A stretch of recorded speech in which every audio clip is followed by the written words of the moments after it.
Hello class, आज की video में हम आपको लेकर चलेंगे एक जर्नी पे। वो जर्नी होगी नंबर्स की, कि ये नंबर्स क्या होते हैं। हम यहाँ समझेंगे कि नंबर्स के बारे में, हम साथ में समझेंगे कि नंबर्स कितने टाइप के होते हैं। उसी टाइप में एक टाइप हमारा बनता है रियल नंबर का, जो कि हमारा क्लास 10 का टॉपिक है, ठीक ना। इसका हम मैपिंग समझेंगे कि इसी मैपिंग में क्या क्या चीज़ें इंक्लूड है, ठीक।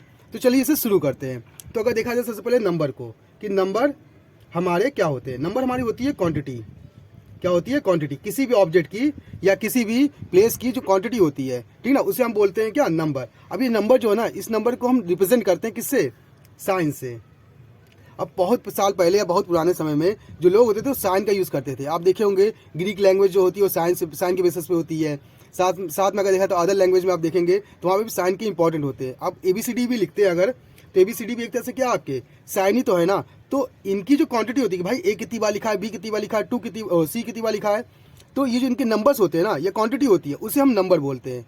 इतना क्लियर? अब नंबर में देखा जाए तो हमारा क्या होता है? माइनस इन्फिनाइट से प्लस इन्फिनाइट है, इनके बीच में आने वाले सारे नंबर्स। अब माइनस इन्फिनाइट के बाद क्या आएगा? मान लो अगर देखा जाए डॉट डॉट करेंगे, फिर -1, फिर 0, फिर 1 2 3, फिर डॉट डॉट डॉट, ये नंबर आएंगे। साथ में अगर देखा जाए तो हम रूट में भी नंबर्स को लेते हैं यहाँ पे, √2, √3, √4, √5, या रूट में -2, -3, -4, रूट के अंदर ही, ठीक ना, उसे भी हम नंबर्स में ही रखते हैं। अब इस नंबर्स के खेल में जो नंबर होता है ना, वो कई टाइप के डिवाइड हो जाते हैं, कई पार्ट में डिवाइड हो जाता है। तो इनमें देखा जाए तो दो पार्ट मेन होते हैं। एक पार्ट होता है हमारा कॉम्प्लेक्स नंबर का, दूसरा हमारा होता है रियल नंबर का। रियल नंबर, अब जो रियल नंबर होता है ना, उसके भी दो पार्ट बन जाते हैं। दो पार्ट कौन कौन से बनते हैं? एक बनता है हमारा रैशनल और दूसरा बन जाता है इरेशनल। अब बात करेंगे रैशनल क्या होता है, इरेशनल क्या होता है, तो पहले इनको समझ लेते हैं। तो देखिए, रैशनल नंबर उन नंबर से बोलते हैं जिन्हें हम P/Q के फॉर्म में लिख सकते हैं, रिप्रेजेंट कर सकते हैं, जिसमें जो Q डिनोमिनेटर होता है वो डज नॉट इक्वल क्या होगा? 0 के, उसे हम रैशनल बोलते हैं। अब ये रैशनल नंबर निगेटिव में भी हो सकते हैं, पॉजिटिव में भी हो सकते हैं। तो आप कह सकते हैं माइनस इन्फिनाइट से लेकर प्लस इन्फिनाइट तक इनकी वैल्यू हो सकती है। वहीं इरेशनल नंबर क्या होते हैं? इरेशनल नंबर वे नंबर्स होते हैं जिन्हें रूट में लिखा जाता है। अब रूट के अंदर जो नंबर्स होते हैं वो नंबर्स ऐसे नंबर्स होते हैं जिनको रूट से बाहर नहीं कर सकते, जैसे कि √2 से बाहर नहीं कर सकते, √3 उसे रूट से बाहर नहीं कर सकते। आप इसे करने जाएंगे तो पॉइंट में इसकी वैल्यू आएगी। अब ये पॉइंट में क्या होगा? रिपीटिंग नहीं होंगे, इतने याद रखिएगा, पॉइंट में रिपीटिंग नहीं होंगे और ना ही ये टर्मिनेटिंग होंगे। तो इसीलिए हम इसे क्या बोलते हैं? इरेशनल नंबर बोलते हैं। इतना क्लियर? अब जो रैशनल होता है ना, इसके अंदर भी कई पार्ट आ जाते हैं, क्योंकि रैशनल नंबर का एक बड़ा पार्ट है, ठीक। उस बड़े पार्ट में अगर देखा जाए तो इसमें एक छोटा सा पार्ट बनता है जो होता है इंटीजर का। किसका होता है? इंटीजर का। अब जो इंटीजर होते हैं ना, इंटीजर किन्हें कहते हैं? उन नंबर्स को कहते हैं जो माइनस में भी होते हैं और प्लस में भी होते हैं, ठीक। आप कह सकते हैं माइनस इन्फिनाइट से प्लस इन्फिनाइट तक के जो नंबर लिखे जाते हैं उसे हम इंटीजर बोलते हैं। एग्जाम्पल में हम समझना चाहें तो माइनस इन्फिनाइट, फिर अगर डॉट डॉट करेंगे फिर क्या आएगा? -3, -2, -1, फिर 0, 1 2 3, फिर प्लस का इन्फिनाइट। इन नंबर्स को हम बोलते हैं इंटीजर।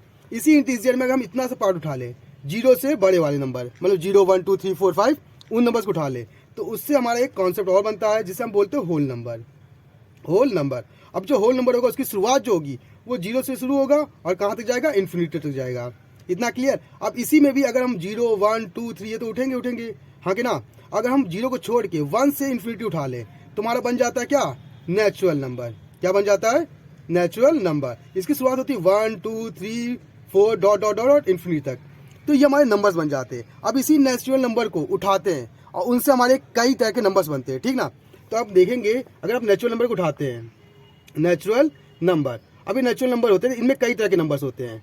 कई तरह के मतलब कई तरह के, जैसे अगर देखा जाए तो पहला हमारा होता है ऑड नंबर, दूसरा होता है इवन नंबर, नेक्स्ट होता है हमारा प्राइम नंबर, और उसके बाद होता है कंपोजिट नंबर।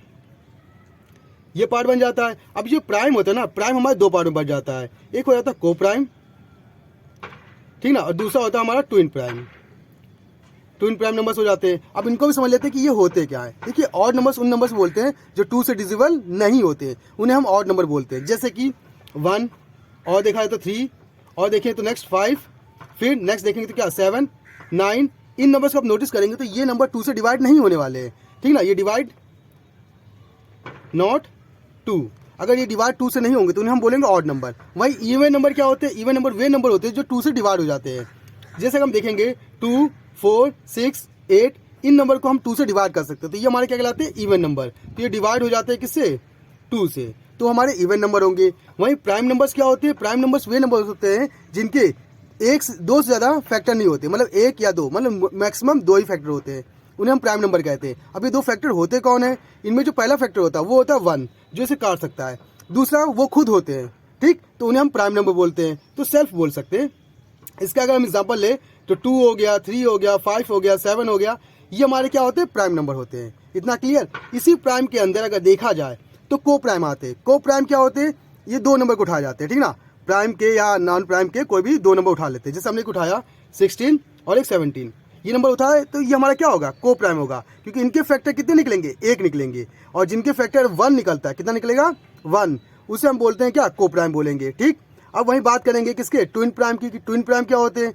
ट्विन प्राइम वे प्राइम होते हैं जिनमें दो प्राइम के बीच का डिफरेंस हमेशा कितना है? 2 आए, उसे हम ट्विन प्राइम बोलते हैं। जैसे कि अगर देखा जाए 3 और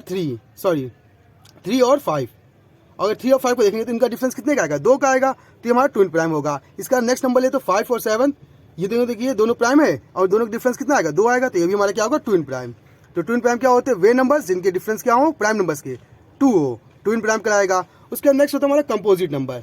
कंपोजिट नंबर्स क्या होते हैं? वे नंबर्स होते हैं जिनके 2 से ज़्यादा फैक्टर होते हैं, ठीक, उन्हें हम बोलते हैं कंपोजिट नंबर। एग्जाम्पल हम समझना चाहें तो हमने अगर उठा लिया 4, अब ये 4 जो है ना, खुद से भी कटेगा, 2 से भी कटेगा, 1 से भी कटेगा, तो इसके 3 फैक्टर निकलेंगे, तो ये हमारा कंपोजिट नंबर होगा। नेक्स्ट नंबर हम उठाते हैं क्या? जैसे 12, अब ये 12 से भी कटेगा, 3 से भी कटेगा, 4 से भी कटेगा, 6 से भी कटेगा, 1 से भी कटेगा, सेल्फ से भी कटेगा, तो इसीलिए क्या बन जाएगा हमारा? Composite number. तो इन्हें हम बोलते हैं कंपोजिट नंबर। इतना क्लियर? तो ये सारे जो नंबर्स होते हैं ये मौजूद होते हैं किसके अंदर? नेचुरल नंबर के अंदर मौजूद होंगे हमारे, ठीक। अब बात करेंगे वही कॉम्प्लेक्स नंबर की, कि भाई कॉम्प्लेक्स नंबर भी क्या होते हैं, इनको भी समझ लेते हैं। तो देखिए, कॉम्प्लेक्स नंबर उन नंबर को बोलते हैं जिसमें एक रियल नंबर होता है और एक क्या होता है? हमारा इमेजिनरी नंबर होता है, ठीक, उसे हम बोलते हैं कॉम्प्लेक्स नंबर। अब इमेजिनरी नंबर क्या होते हैं? इमेजिनरी नंबर उन नंबर को बोलते हैं जो रूट के अंदर होते हैं लेकिन निगेटिव फॉर्म में होते हैं, जैसे मास का 3, मास का 9, मास का 5, कुछ भी लेकिन निगेटिव में होंगे, ठीक, तो उसे हम इनके कॉम्बिनेशन को हम क्या बोलते हैं? कॉम्प्लेक्स नंबर बोलते हैं। तो ये हमारा होता है कॉम्प्लेक्स नंबर। इतना क्लियर? अब हमने देखा कि भाई नंबर्स ये हो गए, इतनी सारी चीज़ें। साथ में इसमें जो नेक्स्ट स्टेप आता है, क्योंकि क्लास 10 की बात कर रहे हैं, तो इसमें नेक्स्ट टॉपिक आता है हमारा HCF LCM का। क्या आता है? HCF एंड LCM का। अब ये HCF और LCM क्या होते हैं, ये वाला क्या है? तो याद रखिएगा, HCF क्या होता है? HCF को बोलते हैं हाईएस्ट कॉमन फैक्टर, मतलब जो सबसे बड़ा फैक्टर होगा, ठीक ना, जो दोनों में कॉमन होगा उसे लिख दीजिए, वही आपका HCF हो गया। वहीं LCM की बात करेंगे तो LCM क्या होते हैं? इसमें जो कॉमन होगा उसे तो लिखेंगे, साथ में जो कॉमन नहीं होगा उसे भी हम लिख देते हैं। एग्जाम्पल से समझते हैं, अच्छे समझ में आएगा। जैसे हमने एक एग्जाम्पल लिया 2 और 4 का, ठीक ना, अगर हम 2 को काटेंगे तो 2 × 1 होगा इसका फैक्टर, 4 का 2 × 1 होगा। इतना क्लियर? अगर हम इसका HCF निकालने जाए तो जो सिर्फ कॉमन होगा उसे ही लिखेगा। कॉमन देखिए ये मिल रहा है और 1 मिल रहा है, तो 2 × 1 मतलब कितना? 2, तो ये आपका HCF हो गया। जो कॉमन होगा उसे लिखेंगे, हाईएस्ट कॉमन फैक्टर इसे लिखा गया है।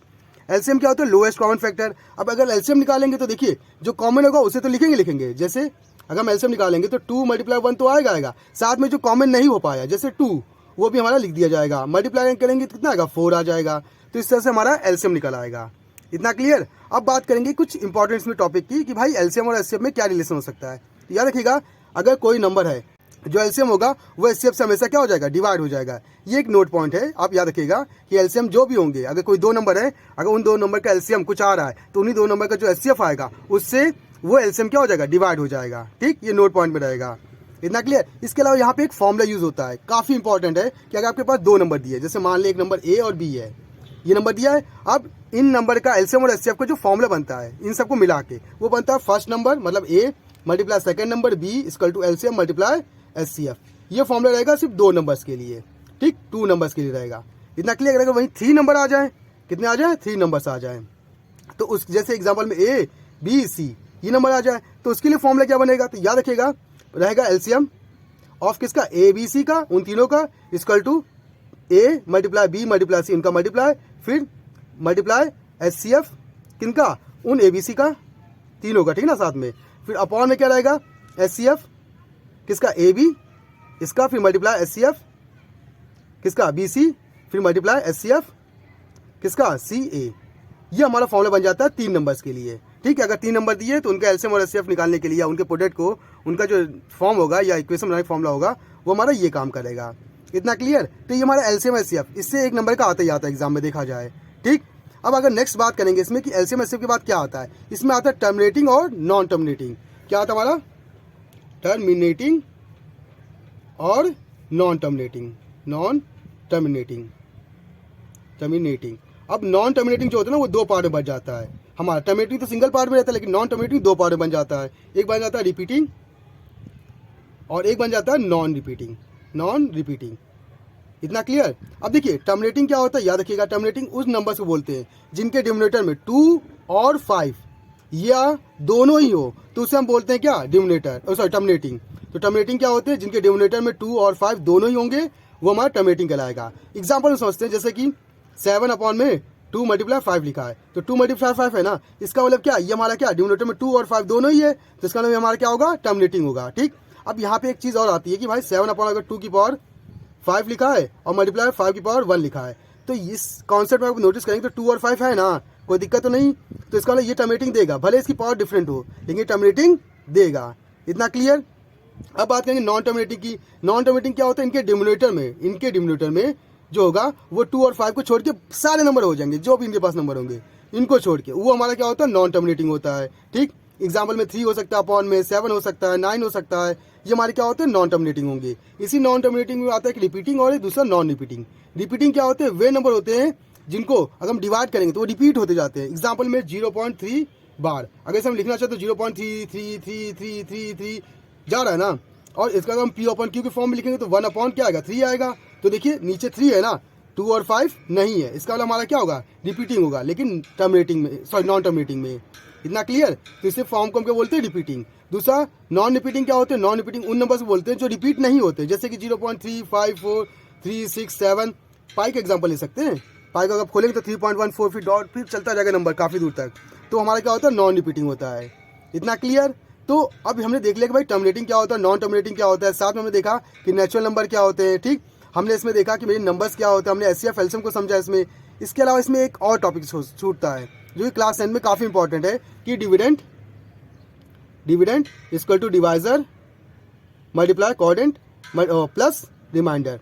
हमें ये फॉर्मूला याद रखना पड़ेगा। ये जो फॉर्मूला है इससे भी एक नंबर का न्यूमेरिकल आता ही आता है। अब देखेंगे कि भाई ये है क्या, तो याद रखिएगा अगर हम कोई नंबर लेते हैं, जैसे 7/2 लिया है, तो 7 को हम लिख सकते हैं क्या, बीच में, ठीक है, इसके अंदर और बाहर 2, तो इस 7 को बोलते हैं क्या, डिवाइडेंड, और 2 होता है हमारा डिवाइजर। अब डिवाइड करते हैं, देखिए 2 3 6 आएगा, फिर वहाँ 1 आ जाएगा, तो 3 आपका क्या हो जाएगा, कोऑर्डिनेट, और 1 क्या हो जाएगा आपका, रिमाइंडर। तो ये आपका डिवाइजर होगा हमारा, ये हमारा डिवाइडेंट होगा, ये हमारा कोऑर्डिनेट होगा, और ये हमारा क्या होगा, रिमाइंडर। तो इस तरह से इस फॉर्म को, मतलब इस चीज़ को हम इस फॉर्म में कन्वर्ट कर सकते हैं। यहाँ से हम डिवाइडेंड निकालने का फॉर्मूला यूज़ करते हैं। इतना क्लियर। तो देखा जाए तो हमारे पूरे चैप्टर में, जो पूरा चैप्टर है उस चैप्टर में बस इसी की बात की गई है कि भाई क्लास 10 की मैपिंग में क्या क्या चीज़ें हो सकती है। तो क्लास 10 की मैपिंग में क्या क्या चीज़ें होंगी, नंबर्स होगा, नंबर्स ऑफ टाइप्स होंगे, उसमें सबसे इंपॉर्टेंट क्या रहेगा, नेचुरल नंबर, जिसमें ये सारा टाइप निकलेंगे, उसके साथ हमारा एचसीएफ निकलेगा, उसका टर्मिनेटिंग और नॉन टर्मिनेटिंग का कॉन्सेप्ट निकलेगा। ठीक, तो इस तरह से हमारा ये टॉपिक खत्म होता है। अगर आपको ये वीडियो अच्छी लगी, इन्फॉर्मेटिव लगी, तो आप हमारे चैनल को सब्सक्राइब कर सकते हैं। अगर आपके पास मैथ्स से रिलेटेड कोई प्रॉब्लम है तो आप हमारे कमेंट बॉक्स में कमेंट करके हमें बता दीजिएगा, उसका सोल्यूशन आपको बता देंगे। तो आज की क्लास के लिए धन्यवाद।